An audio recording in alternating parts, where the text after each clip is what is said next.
Жалпы ұлттық бірыңғай тестілеу науқаны қызу жүріп жатыр. Алғашқы күні ұлттық тестілеу орталығының дерегінше 6586 түлек келіп қатысқан. Олардың ішінде рұқсат етілмеген құрылғыларды алып кіруге әрекет еткендері де баршылық. 21 маусым күні республика бойынша 73 тестілеуші кірер кезде аудиторияға ұсталып қалған. Одан тыс 91 тест тапсырушы аудиторияның ішіне кіргеннен кейін шеттетілген, барлығы 164 түлек.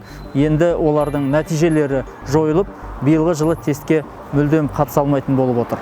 Биылдан бастап ұлттық бірыңғай тестілеуге тыйым салынған затпен кірген түлектердің нәтижесі жойылып, бір жолата тест тапсыру мүмкіндігінен айырылады. Одан тыс 25 тамызға дейін УБТ тапсырған түлектердің бейнебақылау жазбаларына талдау жасалады. Егер заң бұзушылық анықталса, білім беру грантының күші жойылады. Осыған қарамастан тәуекелге бел буған түлектер алғашқы 2 күнде жүздеп табылды. Жаңа телефон, я болмаса шпаргалка дейміз ғой, содан ұстаса егер баланы осы мына жерден кіргізбеуге биыл сондай құқығы бар. Сондай заң шыққан. Егер ол ана бұрындар алып қойып отырғыза беретін еді ғой. Биыл ондайға мүлде жоқ. Ұстайма бірден шығарып жібереді. Балдар өз біліміне сенсін. Біз Қазақстан дамытамыз десек, мысалы үшін, сосын үлкендер де, ата-аналар да, соған мектеп мұғалімдері де балдарын қадағаласа. Міне, өздері бірінші күннен келіп тұр, жаңа шпормен, телефонмен келіп, бостан-босқа шығып кетіп жатыр. Одан да өз білімін сынап көрсін.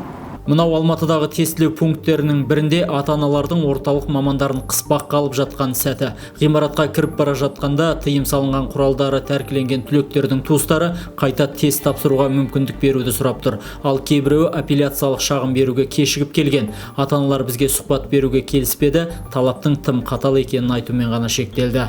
Кеше бірінші күні 9 бала шығып кетті телефонмен. Бүгін тағы қайталанып тұр. Мысал үшін да, ал содан олар мысал үшін сол балдардың мүмкін сол құртылып жатқанда үлкендер кінәлі ма деймін мен. Кетіп баратқанда ата-анасы мен мұғалімдер барлығы алып қалып, бала оған сеніп қалады да, қалтасында болса. Ал егер сенбесе, онда ол бар сол білімін жасап шығарады. Жоқ, бірден тартып алмаймыз біз. Біз тапқан жағдайда, мына кіреберістегісін білмеймін, іште тапқан жағдайда біз біз таппаймыз оны. Қауіпсіз кеңестің адамдары келеді, сосын мемлекеттік комиссияны шақырады, сөйтіп барлығымен сол жерде отырып сөйлесіп, сосын кейін мына жасөспірімдермен айналысатын бөлім бар, полиция, не деп аталады?